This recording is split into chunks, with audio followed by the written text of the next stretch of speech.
Throughout Scripture, angels are portrayed as servants of God, messengers, warriors, guardians, beings created to carry out divine commands. But according to the Bible and ancient Jewish texts, not all angels remained loyal. Some rebelled, some abandoned heaven, some taught humanity forbidden knowledge, and some were condemned and imprisoned forever. Others, according to certain traditions, were even condemned to rule this very earth. But perhaps the most terrifying question is this: if angels themselves could rebel against God, what exactly caused them to fall? And who were the angels that betrayed God?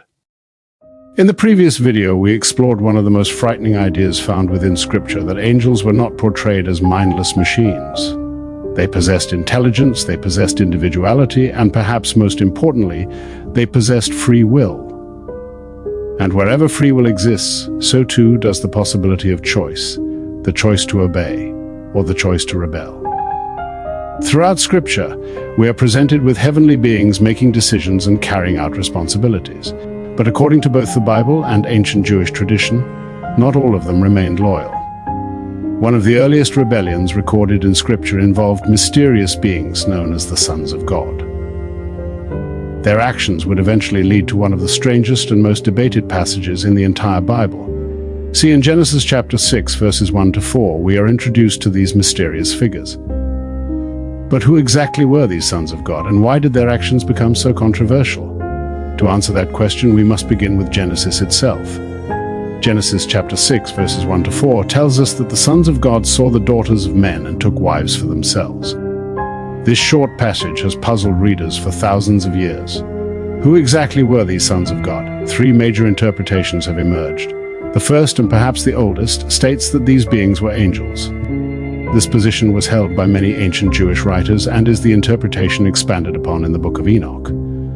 The second interpretation suggests that they were descendants of Seth, the righteous line of Adam, who intermarried with the descendants of Cain. And the third interpretation argues that they were ancient kings or rulers who exalted themselves and took women by force. Each interpretation has its defenders. However, ancient Jewish texts, together with passages such as Job chapter 1 and Job chapter 2, strongly favor the angelic interpretation. According to these traditions, the events described in Genesis chapter 6 were not merely about human corruption. They involved heavenly beings abandoning their proper place. Among these beings were a group known as the Watchers. The Book of Enoch expands upon the brief account found in Genesis. In 1 Enoch chapters 6 through 9, we are introduced to 200 angels known as the Watchers. Their leader was named Azazel. According to 1 Enoch chapter 6, these angels descended upon Mount Hermon. There they made an oath among themselves. Azazel feared that he alone might bear the punishment if the others changed their minds. Therefore all 200 swore together and bound themselves by a mutual oath. From that moment onward, there would be no turning back.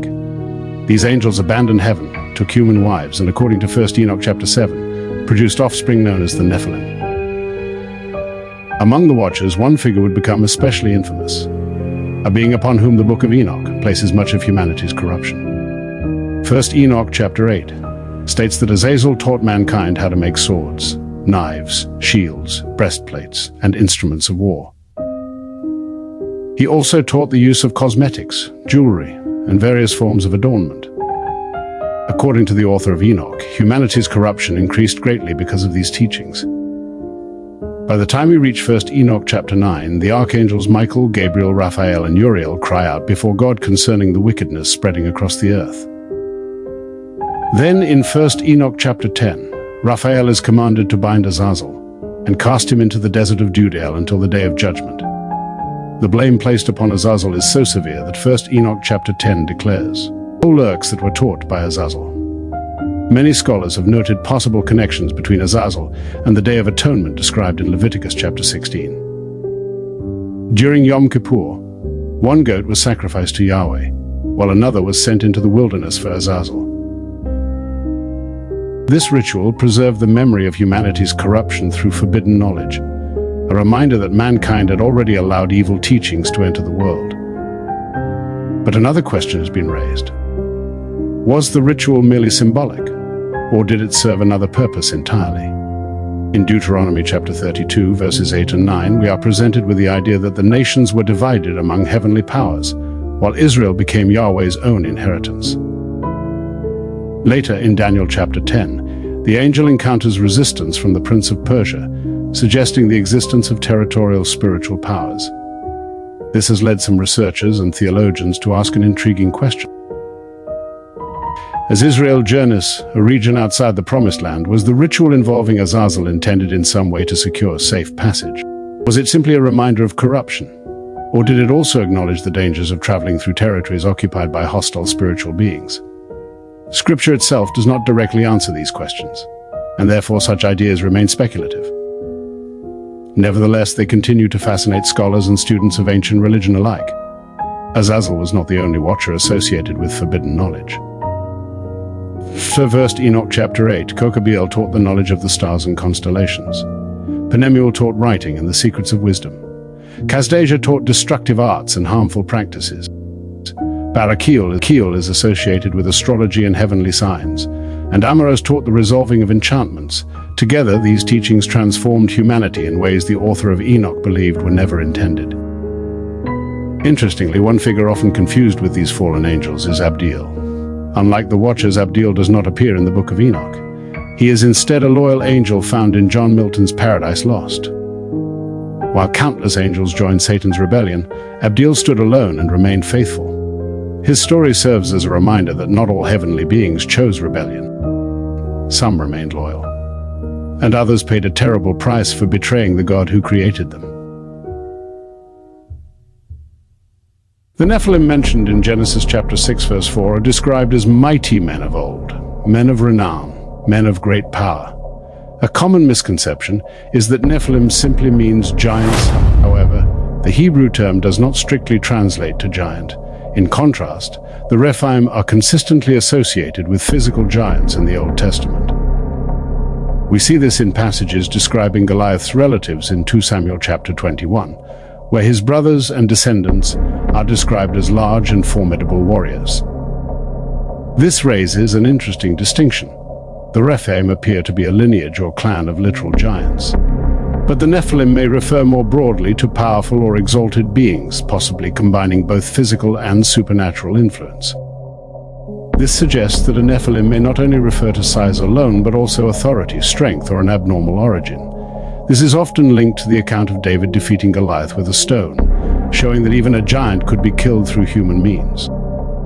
However, it is argued that it may be unlikely that a Nephilim could be defeated in the same way, suggesting a higher level of power than ordinary humans. In 1 Enoch chapters 9 to 10, a divine judgment is pronounced against the Watchers. 4 archangels are central to this judgment. Michael is assigned to confront Semyaza, the leader of the Watchers. Raphael is commanded to bind Azazel and cast him into the desert. Gabriel is sent to destroy the corrupted Nephilim offspring. Uriel is instructed to warn Noah about the coming flood and preserve humanity. This structured judgment shows that punishment is not random, but divided and assigned to specific angelic roles. Each entity is dealt with based on its level of corruption and responsibility.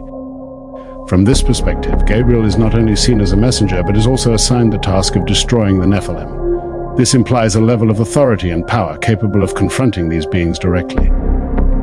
Raphael is specifically tasked with dealing with Azazel alone. He is not assigned to confront the Watchers or the Nephilim, but to bind Azazel directly.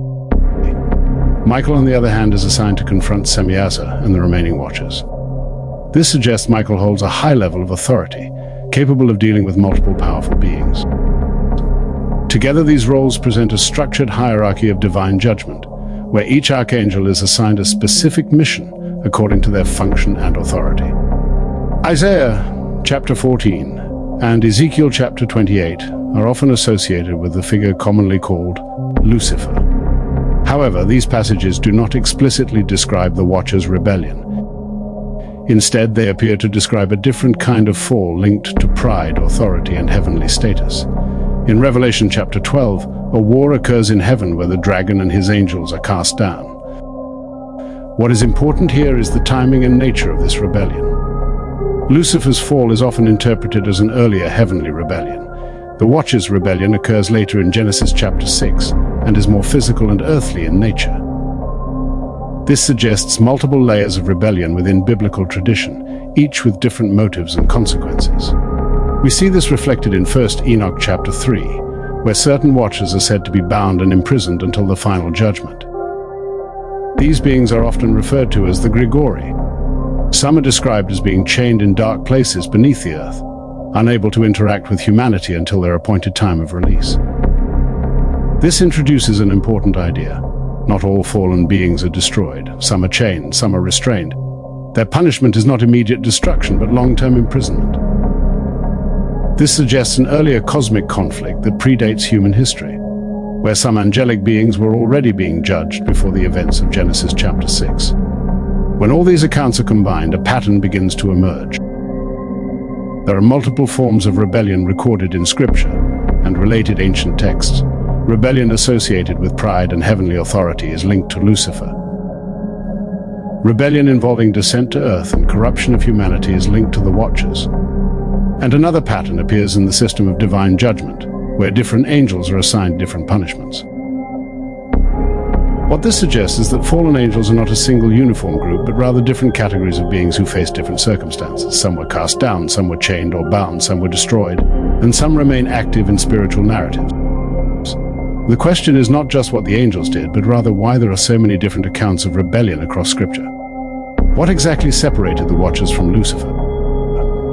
And are these events connected, or are they separate stories of different angelic orders? Let me know what you think in the comments. Do you believe these were separate rebellions or different perspectives of the same cosmic war? If you enjoyed this video, don't forget to like, subscribe, and stay tuned for the next episode. See you in the next one.